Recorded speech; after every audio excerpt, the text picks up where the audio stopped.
Has anyone ever seen one of these Xbox articles where they highlight a problem that an Xbox game is going to face, and then you look at it and be like, well, I guess that's a good thing?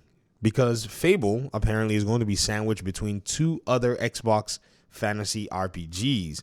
This was clipped by Twitter user Jamie Moran. So shout out to this user here. I just saw this and I went down and tracked down the article. And to my surprise, Xbox is no longer a valid concern, seeing as they bought themselves a few publishers and quickly fast-tracked their attempts to ensure that they can provide gaming all over the place. Avowed is right around the corner, according to this article, and it's looking quite promising. Though it managed to snag a bit of bad press due to disappointing reveals like 30 FPS on consoles.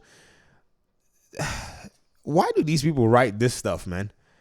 They said that the least they can, basically at least do is to ensure that the game runs at 30 FPS. They never said that the game was going to run at 30 FPS. Now, if it runs at 30 FPS, it's a different conversation, but that's not what they... Anyways, the outlook has been generally positive since the last round of hands-on previews. Well, and then until that developer went ahead and, put their foot in their mouth, which showcased the game's stunning art design and unique combat system, blah, blah, blah, blah, blah. Then there's Elder Scrolls 6, which, while certainly still far away, is nevertheless going to generate tons of excitement when it eventually is revealed and released. Again, this game will be coming from a studio with a track record of producing widely successful and beloved games. Even games like Starfield and Fallout 4, which have attracted a lot of criticism, have no shortage of fans who would jump on the chance to play Elder Scrolls as well. All of this to say that Fable is going up against some stiff competition in the fantasy RPG genre, and from its own parent company nonetheless. Fair or not, comparisons between these three games, which is, what's the other one? Pentiment? What is the other one that they're talking about? Interesting. There's another game here that they're basically pointing to. I don't even see the other game that is supposedly... Oh, maybe Starfield, I guess. Maybe that's what they're saying. That Starfield is in one place, Avowed, and then... Avowed, and then Fable, and then Elder Scrolls. Okay. That's basically what it is. Anyways, I saw a conclusion to this. All this to say, Fable's gonna... So, of course, nothing concrete is known about the Elder Scrolls 6, but it has the benefit of being part of the most popular franchises ever, while Fable is basically a fresh start for this IP and may have little in common with what came before it. Avowed and the Elder Scrolls 6 will likely be self-serious in a number of ways, adhering to more traditional high fantasy tropes. Thus, one obvious way that Fable can stand out by its doubling down on wry and cheeky humor of its predecessor, establishing itself as a game that doesn't take itself too seriously. This can come down to its narrative. Anyways, all of this to say that Xbox has games that it's going to be bringing out very soon, and for the most part, if the challenge here is as to the nature of the games, then I think Xbox has a good problem on its hands. I've always said that Xbox's biggest shortcoming was management. And if they're not able to go ahead and manage their IPs, it's going to be really awkward for them to be able to do much in this particular area, because now they have a golden opportunity. They had Microsoft's bag to go out there and purchase a whole bunch of games, and now is the time for them to go ahead and manage a whole bunch of games. Managing a whole bunch of games is not going to be very easy. It's going to be very, very challenging, to do this and do this just right. I saw an audience member leave a comment here on the channel, and I thought, man, this has got to be the strangest comment I have seen. They said something about Xbox has a lot of work to do in terms of, being in business in the next 10 years. This is very interesting. I'm going to show you guys the comment, and we're going to basically see why this is something that they're talking about. Check this out. They said, Xbox has a lot of work to do in order to even be in business in the next 10 years. Publisher only is in the cards for them if they keep it up. Now, for you to say this is very strange, even though, we're seeing that Xbox is in a position where people are now talking what flavor of 3 big RPGs Xbox is going to have, while you're saying they have a lot of work to do to be in business in the next 10 years. They've been doing the work and been laying the foundation. It's just that a lot of people have a myopic view and think that a $3 trillion company is not aware as to how it should maintain its status as a company that is very, very keen on profits, very keen on innovation, and very keen on making sure that it sets itself up to be in the very best position that it can even be in.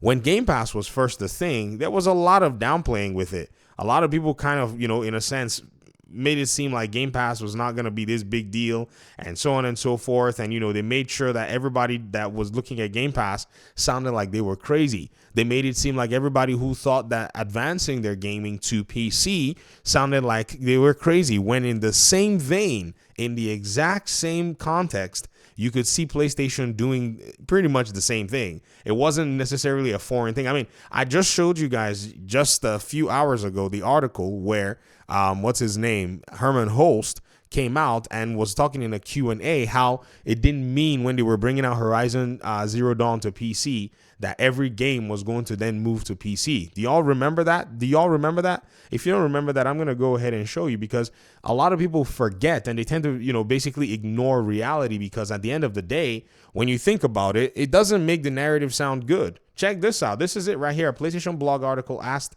him something about PlayStation being no stranger to publishing titles on PC during the Horizon Zero Dawn fiasco. If you guys weren't following, fans were up in arms. They were bringing a game to PC. They were diminishing the brand and blah, blah, blah, blah, blah.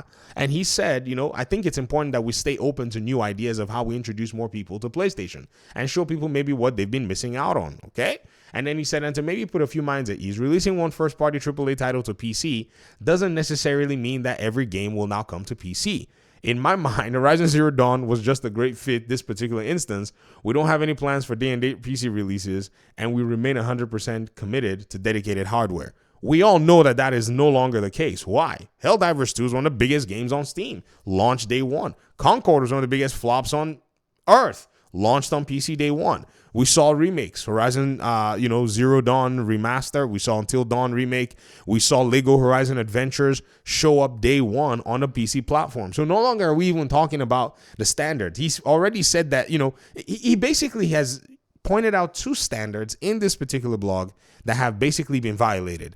Violation number one, the fact that, this is crazy, that almost every, in fact, since Horizon Zero Dawn, every PlayStation game has come out on PC so far since that time. Like, there's not been a discrepancy where they've said, we're going to leave this game on PC. That's crazy. Since 2020, they've pretty much, dumped the entire catalog in this particular paradigm. In fact, somebody posited that once Nixxes has completed the backlog, they're going to be in a position where they start launching games day one, because at that point, Nixxes is going to have to be, basically in the same pipeline. And because of the need for sales, that's the thing. It's the need for sales and the saturation of the market that's going to make them go and say, man, we are not in a position for us to start dealing with, all of this stuff. And by the way, the number of games on PC on Steam have been revised. It was about 19,000 at the end of the year. I guess that number went down to 18,997. I guess maybe some games probably got kicked back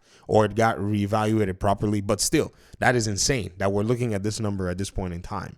So again, for the audience member that said that Xbox has a lot of work to do, while the media, who for the most part have been somewhat anti-Xbox in a sense, is now pointing to problems that Xbox has in terms of, the flavor of RPG here might be different from the flavor of RPG here, where there's another RPG in between in terms of a sandwich. Is just really interesting that conclusion will be what somebody came up with in light of all of this. Talking about, Xbox being publisher in their own name, while PlayStation is the publisher as well. The more recent publisher who had already signaled differently, just like Xbox did, and everybody was dragging Xbox.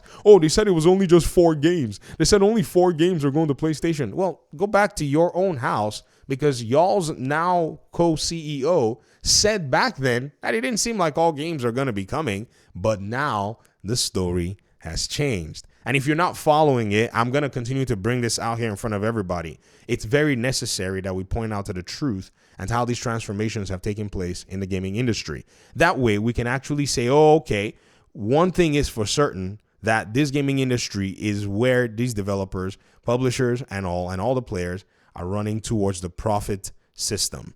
Thanks for watching the video. I really appreciate you guys' time and audience. Talk to me in the comment section, and hopefully we'll talk pretty soon in another one. Peace out.